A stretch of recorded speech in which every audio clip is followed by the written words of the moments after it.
Muito bem, crianças. Sejam todos bem-vindos a uma aula relâmpago, uma aula muito rápida sobre cálculo estequiométrico.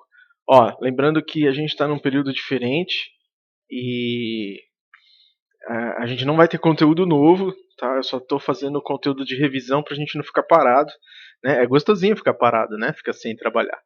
Mas, se a gente ficar muito tempo parado, já que a gente ainda não sabe quais são as orientações aí de quanto tempo isso vai durar, a gente pode encontrar dificuldades grandes quando voltarmos à normalidade, né? Ao dia a dia de uma maneira mais natural. Então eu estou fazendo vídeos bem curtos, 5 minutinhos, 6 no máximo, para que você simplesmente ouça novamente a nossa aula, né?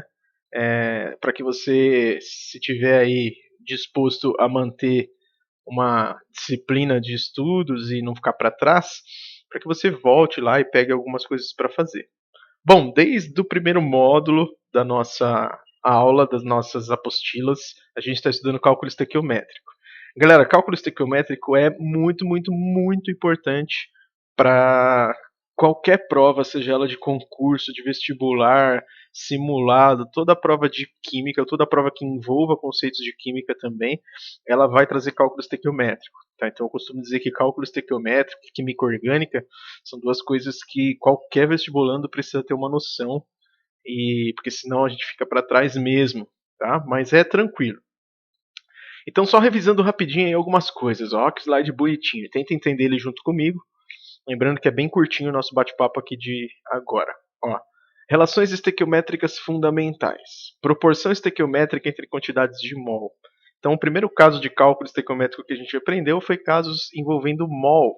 Tá? E mol nada mais é do que uma unidade do sistema internacional para a quantidade de matéria.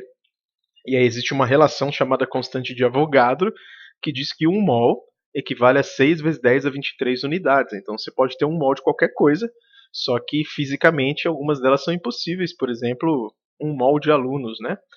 Já que um mol são 6 vezes 10 a 23, e a gente tem aí na Terra 7 bilhões de pessoas, que seria 7 vezes 10 a nona.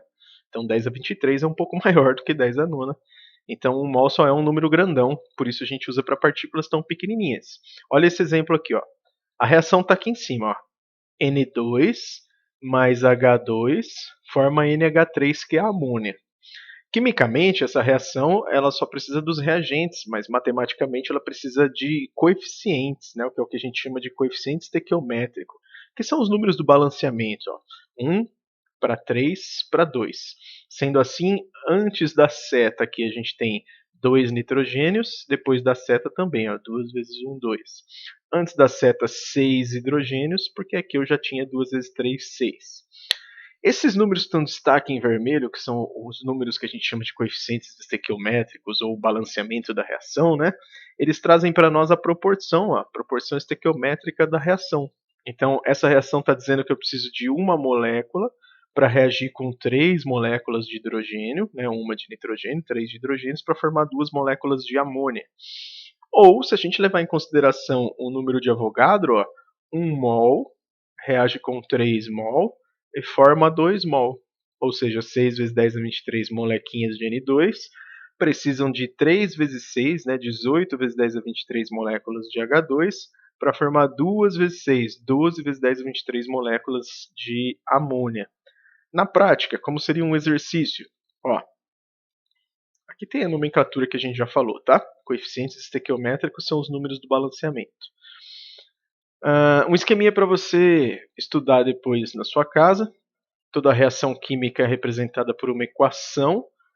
Essa equação precisa ser balanceada, então coeficientes estequiométricos. E o que esses balanceamento, né, esses números do balanceamento expressam? A proporção entre os participantes dessa reação, que a princípio a gente vai estudar em números de mol. Então, por exemplo, ó, um exercício para você treinar.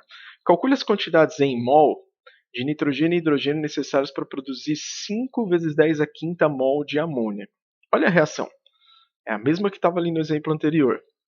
Balanceada, dá uma proporção de 1 para 3 para 2.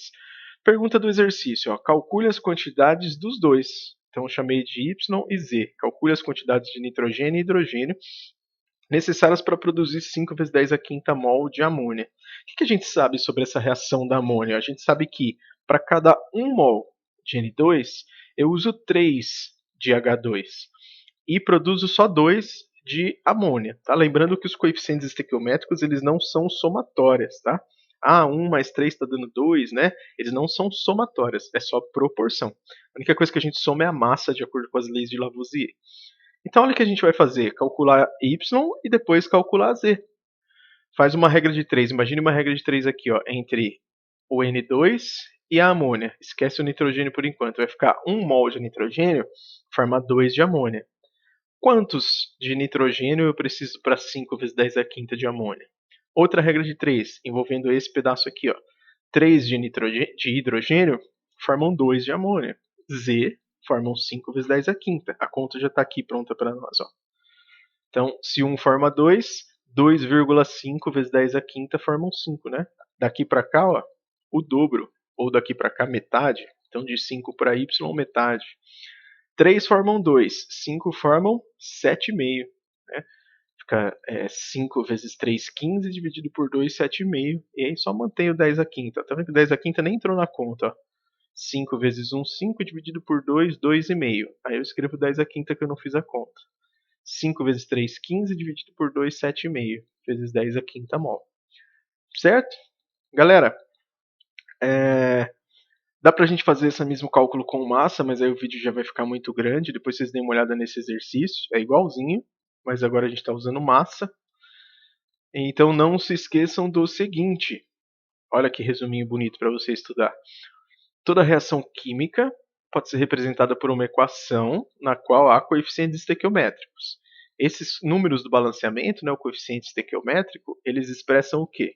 A proporção em mol entre os participantes da equação, conforme a conveniência pode ser expressa em, ou seja, eu posso chamar esses números que estão em proporção de mol, de massa, de volume, de número de moléculas, número de átomos, número de íons, depende do exercício, certo?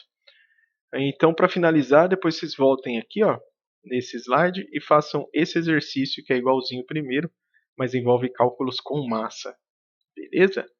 Aí no cálculo com massa, vocês lembram que a gente precisa calcular a massa, né, de cada um dos participantes da reação, ou o exercício vai me dar essa massa pronta, certo? Então, não esqueçam da importância do cálculo estequiométrico e não esqueçam também da importância de se cuidar bastante, cuidar das pessoas aí da sua casa, da sua família. E em breve a gente está junto, galera, presencialmente, para continuar os nossos estudos aí, tá bom? Se precisarem de mim, chama lá no WhatsApp, manda exercício, manda recado, mas não fiquem parados, crianças, não fiquem sem fazer nada, porque isso pode causar prejuízos incalculáveis para nós. Beleza? Até mais!